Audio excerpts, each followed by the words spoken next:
Hello everyone, this is me doctor Nipah.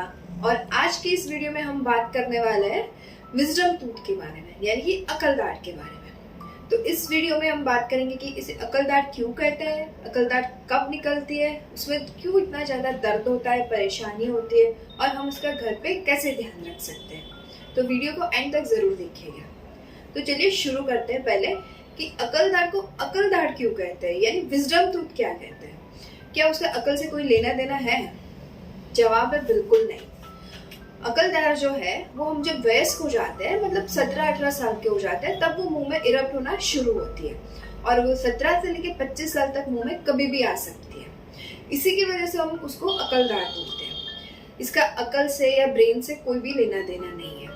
तो ज़्यादातर patient का कंसर्न रहता है कि मैम अगर हम अकल दाढ़ निकलवा देंगे तो क्या हमारी अकल कम हो जाएगी, या तो फिर आँख पे कोई दबाव आएगा, या तो आँख डैमेज हो जाएगी। ऐसा बिल्कुल भी नहीं होता। अकल दाढ़ निकलने से ना ही आपको ब्रेन को कुछ डैमेज होता है, ना ही आपको आँख को डैमेज होता है। ये सब एक मिथ है। पहले के कंपेयर में आज के टाइम में अकल दाढ़ की समस्या एक बहुत कॉमन हो गई है। ऐसा क्यों?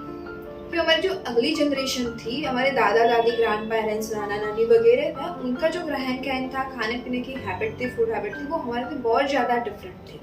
वो खाने में चबाने वाले फूड ज़्यादा खाते थे, जैसे कि गन्ना चूसना, चना दाना, पीनट्स वगैरह सब ज़्यादातर चबा के खाते थे। इसकी वजह से उनके जो चबाने वाले मसल थे, मसल्स ऑफ मेस्टिकेशन थे, वो ज़्यादा स्ट्रॉन्ग रहते थे।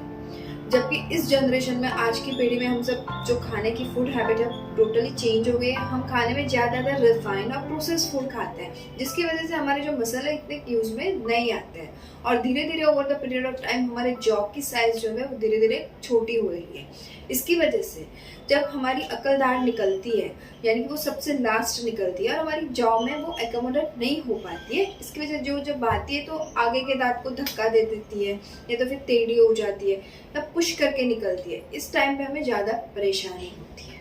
हमारे मुंह में 4 अकल दाढ़ होती है, यानी 4 विजडम टूथ होते हैं, 2 ऊपर के और 2 नीचे के, यानी चारों साइड पे एक एक। अभी ऊपर की जो अकल दाढ़ होती है वो जब निकलती है तो वो ऐसे टेढ़ी निकलती है, तो ज्यादातर टाइम वो गाल में टच हो जाती है और उसी से वो घाव बना देती है। तो जब भी हम मुंह खुलते हैं या बात करते हैं, हमें दर्द होता है, वहाँ पूरा अल्सरेशन हो जाता है, मुंह खुलना भी वहाँ से कम हो जाता है। इसीलिए दोनों ऊपर की दाढ़ है वो भी निकलवा देनी चाहिए। नीचे की जो अकल की दाढ़ रहती है वो ज्यादातर हड्डी में फंसी हुई रहती है। जब हमारे मुंह में अकल दाढ़ आने की शुरुआत होती है तो मसूड़ा हल्का सा सूज जाता है। वो वैसे बहुत अंदर लास्ट की जगह रहती है, वो हम वहाँ अच्छे से ब्रश नहीं कर पाते, वहाँ खाना जम जाता है, तो उस मसूड़ों में इन्फेक्शन हो जाता है। और इसी की वजह से जब जब हमारी अकल दाढ़ जब इरप्ट होती है, उस टाइम पे हमें गले में दर्द होता है, हल्की सी सूजन भी आ जाती है, सर दर्द भी हो जाता है। इस टाइम पे अगर पहली बार दर्द हो रहा है, हम डॉक्टर के पास जाते हैं, तो डॉक्टर अच्छे से चेक करते हैं और देखते हैं कि उस मुंह में जगह है भी या नहीं। उसके लिए वो एक्सरे वगैरह लेके कंफर्म करते हैं। अभी हमारी अकल दाढ़ है वो या तो वो सीधी भी हो सकती है, या तो वो एंगुलेटेड होती है, यानी कि टेढ़ी। कभी कभी वो पूरी स्लीपिंग पोजीशन में होती है, यानी हॉरिजॉन्टली होती है। अगर वो सीधी होती है तो उसके चांसेस है कि अगर मुंह में जगह है तो वो बाहर इरप्ट हो सकती है।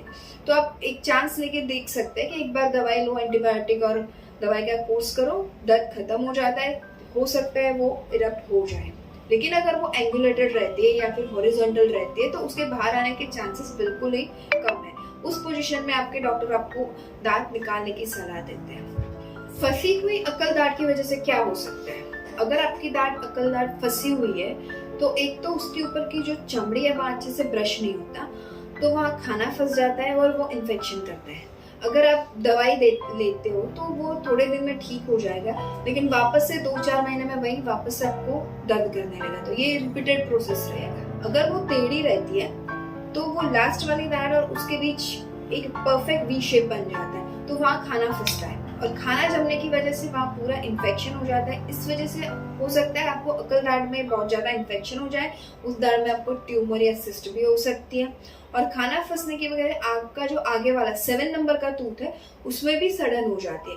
फिर वो अच्छा खासा जो दांत है वो भी आपको निकलवाना पड़ सकता है। अगर सड़न बहुत ज़्यादा बढ़ जाती है तो उसे निकलवाना पड़ सकता है। अगर बच सकता है तो उसमें रूट कनाल करवाना पड़ सकता है। मतलब अकल दाढ़ की वजह से आप 2 दांत खो सकते हो। इसकी वजह से अगर आपके डॉक्टर आपको बोल रहे हैं कि अकल दाढ़ के लिए जगह नहीं है, टेढ़ी है, उसे निकलवाना जरूरी है, तो आप बिल्कुल उसे बेझिझक निकलवा दीजिए। अगर आपको लगता है कि आपके मुंह में अकल दाढ़ निकल रही है या तो फिर अकल दाढ़ के मसूड़ा हल्का हल्का सूज गया है, तो क्या करें? पहले तो उस जगह का आपको अच्छे से क्लीन करना है। दिन में 2 बार आपको ब्रश करना है। कुछ भी खाना खाने के तुरंत बाद आपको गार्गल करके मुंह में जो भी कुछ खाना फंसा है उसे क्लीन कर देना है। अभी आप घर पे हल्का गुनगुना पानी लेके नमक डाल के उसका गार्गल कर सकते हो, या फिर नमक हल्दी वाले पानी का गार्गल कर सकते हो, या तो फिर आप कोई अच्छा सा माउथ वॉश लेके दिन में 3 से 4 बार गार्गल कर सकते हो। इससे वो जगह क्लीन रहेगी और आपका इन्फेक्शन कम हो जाएगा। अगर इसके बाद भी आपका इन्फेक्शन और दर्द कम नहीं होता है तो आपके डॉक्टर को कंसल्ट करके एंटीबायोटिक और एंटी इंफ्लेमेटरी दवाई का कोर्स करना जरूरी रहता है। आजकल टेक्नोलॉजी इतनी एडवांस हो गई है कि अकल दाढ़ निकालने में बहुत ज़्यादा परेशानी बिल्कुल भी नहीं होती है। तो इसीलिए अगर आपके डॉक्टर आपको बोल रहे हैं कि आपको विजडम टूथ निकलवानी है तो बेझिझक होकर निकलवा दीजिए। धन्यवाद।